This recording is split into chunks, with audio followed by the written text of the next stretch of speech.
Hi. Digel, Sa magandang gabi po sa inyo. Ah, Jenny,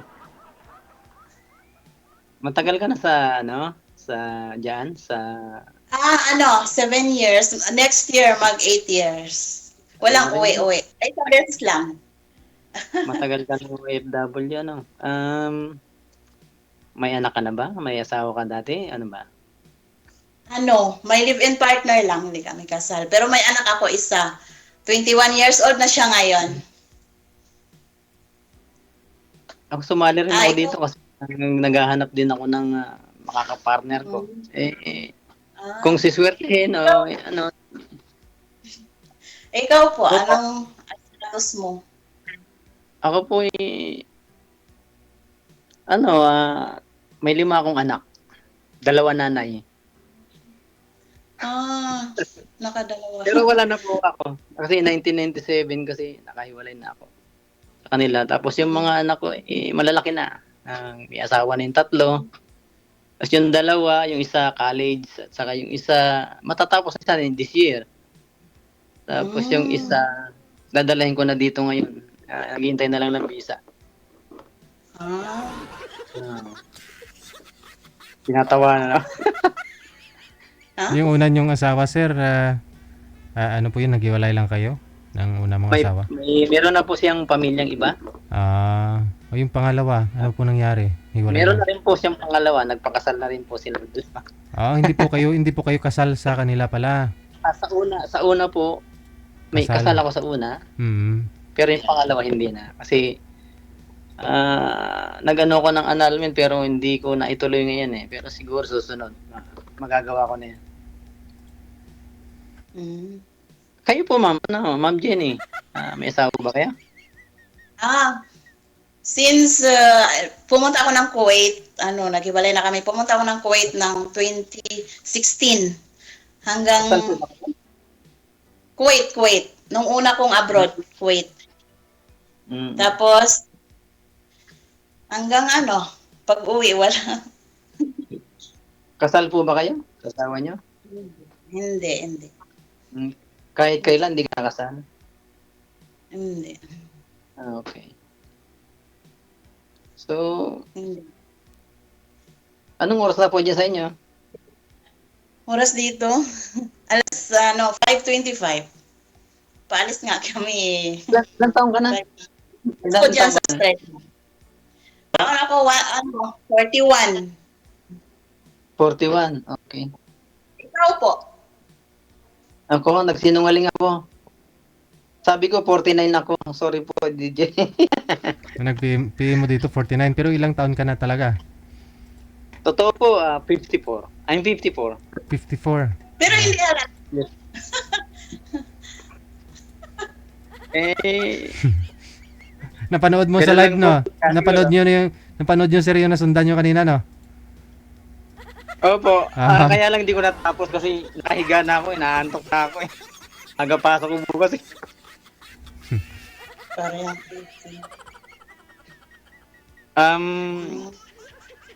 Jenny, paano ko kaya malaman? Sir, taga saan po kayo? Ako sa Manila, sa Pasig. Ako naman taga Pampanga. Saan po kayo sa Pampanga? Minalin. Hindi ko kabisado ang Pampanga eh. Ang nalalaman ko lang diyan saan ba yun? San Fernando. San Fernando. Yes, San Fernando, Pampanga, saka yung sa may mga yung may mga tambakan ng mga surplus ganyan. Kasi ang trabaho ko nagtatrabaho ko taga-repair automotive repairer ako. Automotive body repairer. Yun ang trabaho ko. Tawagin diyan sa Pilipinas, latero ang tawagin diyan. Dito naman sa Australia ang tawag nila panel beater. Yun ang trabaho ko. Ma'am, kumusta po kayo? Okay. Ma'am Jenny. Okay naman po. Ano po ba ng pangalan? Sorry. Louie pangalan. Nag-try lang ako dito sumali kasi gusto ko rin makakausap na Nag-try ako, nag-try. Sinabi nga ng anak ko, makikita ka dyan sa nag-try yung ako. Kasi nandito din yung anak ko, follower ni Deji. Yung anak ko. Saan po? Nandyan sa ano? Sa group ni Deji. Doon sa F. Ano ba? Lalaki ba babae? Babae lang, anak ko babae. Babae. Nangangati po ba kayo? Hindi, nanginginig ako. Kasi Ako din nanginginig yo. kasi first time talaga, hindi kasi ako sumasali talaga. Ngayon lang First din time. naman po ako nakasali dito. Trinay ko lang din kasi siyempre nakaka-boring din. Kailangan may makakausap ka din. Diba? Kaya nga. Walang buhay ng OFW, medyo malungkot pagka mag-isa ka lang sa kwarto. Wala kang kausap. Siyempre, pagkatapos mo kausapin yung mga kamag-anak mo sa Pilipinas, medyo ano ka na, boring ka na yan. Nanonood ka na lang ng kung ano-ano. Isa na lang ho ngayon yung May trabaho pinapaaral. kayo, men? Ano po? May trabaho ka ngayon? Meron. Paalis nga kami. Paalis. Anong oras dyan? Anong oras dyan ngayon? 5:30. Paalis nga Ng- kami. Ng umaga? Hindi, hapon, gabi. Ay, hapon. Dito kasi Philippine time eh. Nasa Western Australia kasi ako eh. Kaya Philippine time. Nasundan ko yung simula ng ni DJ. Mm. Yun. Wala ka bang itatanong? Or ano ba? Wala na akong isip eh. Wala na rin ako ngayon. Wala, pinagpapawisan ka. Malamig yata dyan. Pinagpapawisan ka. Hindi kasi naninervyos ako kasi dahil nga wala lang. Dahil ano, ma'am? Pasensya na po. Dahil, Nakailan po kayong may girlfriend na po kayo noon or since naghiwalay ka ng asawa mo? Nagkaroon ka ba ng ibang girlfriend, ibang relasyon, gano'n? Yung unang kong asawa kasi, nakasama ko siya nag-asawa kasi bata pa noon eh. 1991. Ganun. 97 kami naghiwalay. Tapos, nagkaroon ako ng panibago, 2 anak namin. Tapos nag-abroad ako, pagbalik ko eh. Wala din. Long distance talaga, medyo karaniwan mga Oo. nagkaka Hindi makahinga. hindi kasi sa ganoon. Ay unfair naman dun kay 'di ba sa kabila kung magsasabi ka ng mali. Mahirap din, kailangan patas lang din. Kung may kasalanan ako, may kasalanan din siya. Kasi sa isang relasyon talaga, lalo ngayon na habang tumatanda na, nakakaisip ka na rin kung bakit ganun. nagmamature ka Kasi na. yung yung tawag dito, communication minsan nawawala. Pag hindi kasi maayos ang communication nyo, nag-aaway kayo, tapos hindi na kayo magkatampuhan, papasok na yung selos, gano'n, mga ganyang bagay. Hanggang nagka-third party na, no? Oo, gano'n. Pag talagang, kasi noon, ang mali ko lang kasi matagal akong umuwi ng Pilipinas eh. Minsan, naabot ng 2 years, 3 years bago makauwi. Kaya siguro, gano'n. Kasi galing ako ng Dubai noon eh.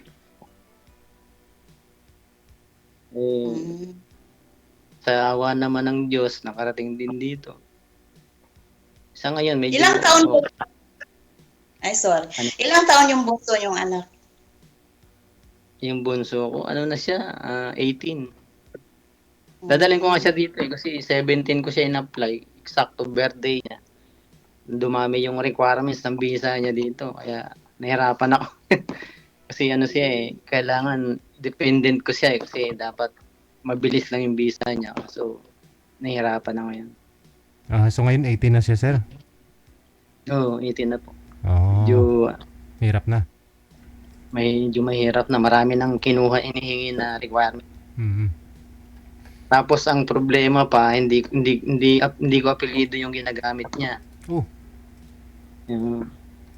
Kasi ganun. Nung kailan ba ako umuwi? March this year, inayos ko yung birth certificate niya. Pero hindi na nailagay yung pangalan ko doon. Nalagay ko yung pangalan ko doon sa birth certificate, pero nandun lang sa gilid ng birth certificate. Pero yung pangalan niya sa apelyido nandun pa rin. Ganun lang, ganun pa rin. Ano, malilate ka. Hindi, okay lang. Hindi pa naman. Hindi pa? Kanina lalabas ka na eh. May time pa naman. Wala pa. 6 o'clock pa kami aalis. Ma'am, anong height mo, ma'am? Ma'am Jenny? Maliit lang ako. Maliit. Ano lang ako? 5. 5. Oh, maliit lang din naman ako. 5'4 lang naman ako. 5'4 rin. Oh, 5 lang ako. Kailan uwi niyo pila? Hindi ko pala uwi, no? Parang parehas tayo. Pwede rin siguro. Agad-agad. Ako uwi sa 2027. Hirap din sa inyo, no? Kasi ako baka this year makauwi ako. Kahit na, itong last year kasi 2 times ako umuwi eh. Tapos, bala ko February na or January. Kaso wala pa, hindi pa ako nakakapag book sa opisina. Kailangan Ano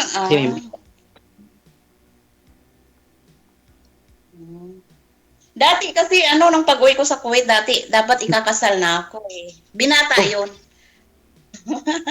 Kaso lang wala. Wala. Pag hindi talaga, hindi. Ganon.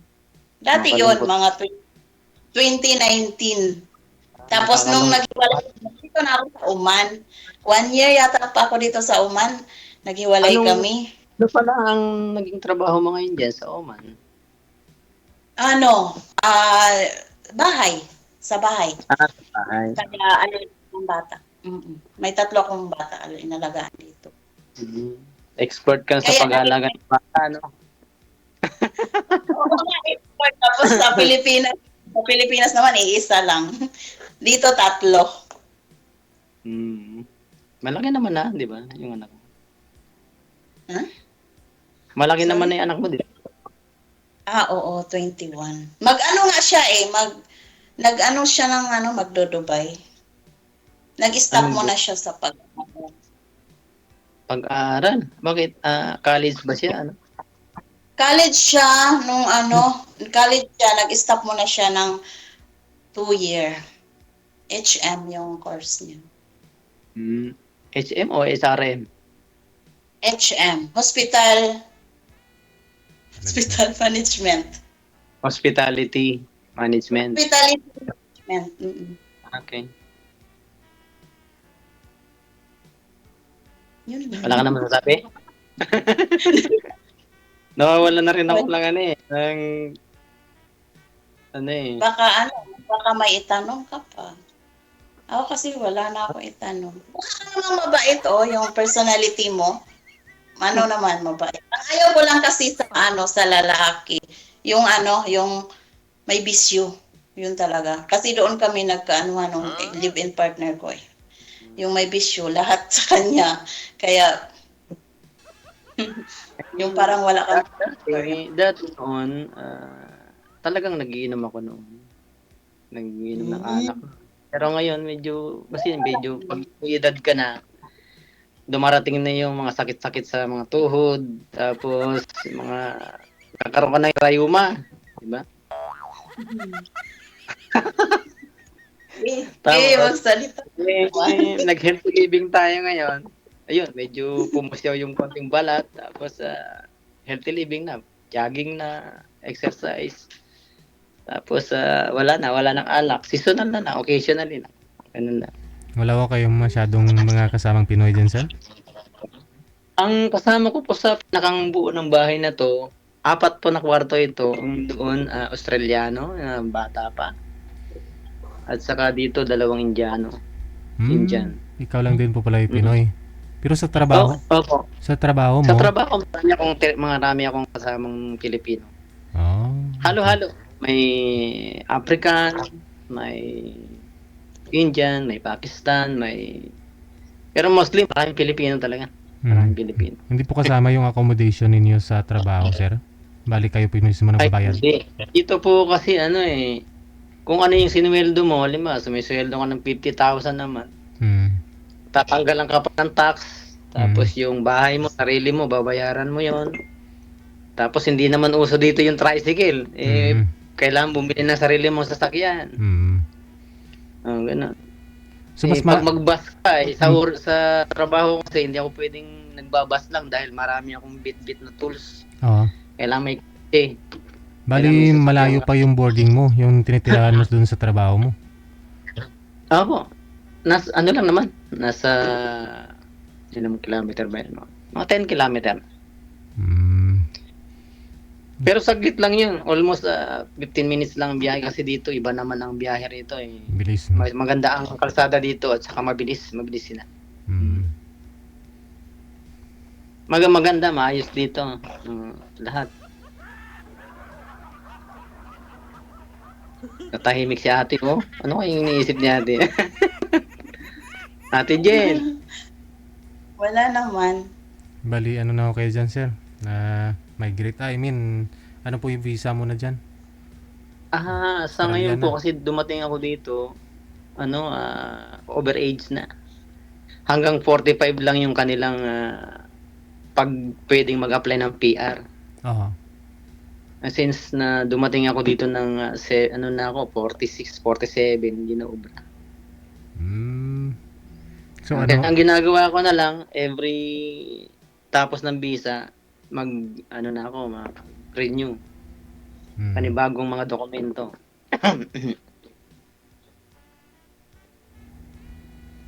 Hanggat gusto ka ng kumpanya, pwede kang i-renew. Kasi yung mga skilled kasi dito na trabaho niya, karpentero, welder. Yung welder, napakalaki ng sweldo niyan. Tapos, latero, no? yan, katulad ko, latero, gano'n din. Malaki ang chance makarating dito kahit na high school graduate.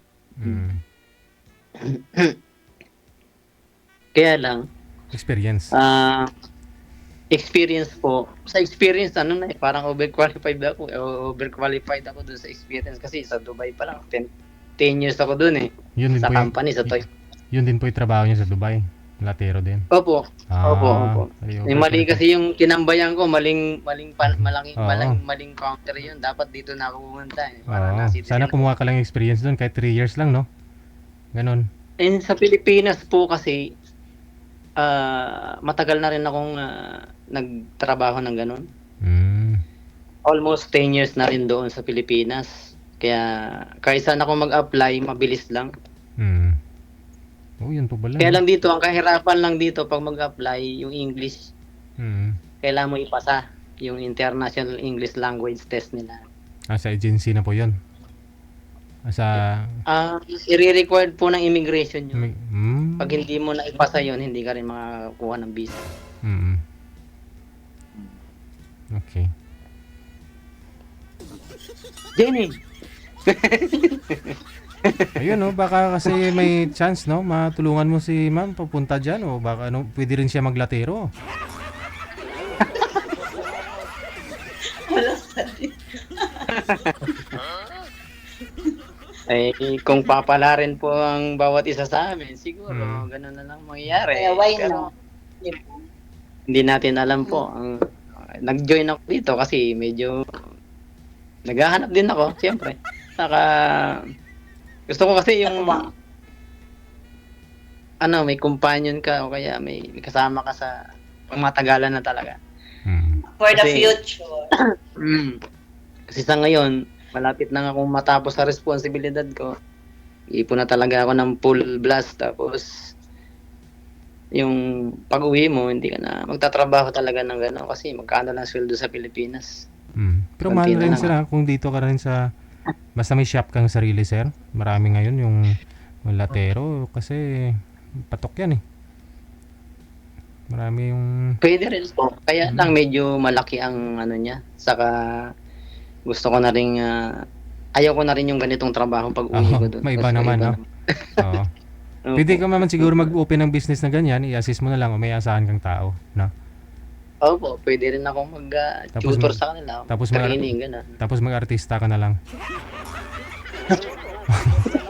Pwede po ba? Parang kamukha ko yata si Oyo Boy, ano?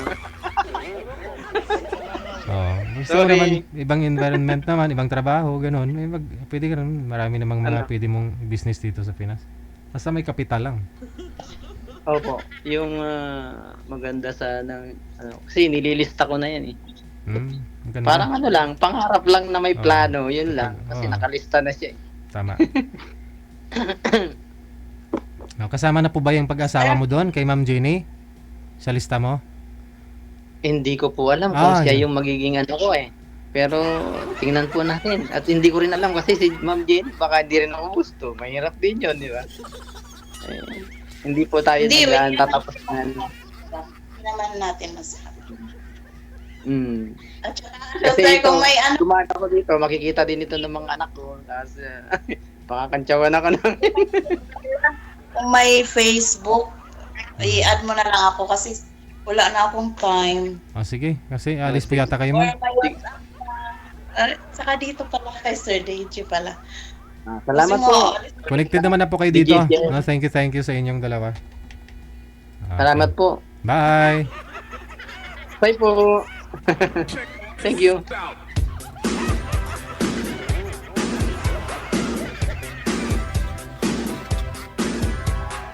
WCU Radio, powered by John FM 90.7. Pupunta pa daw si ma'am sa Eat All You Can.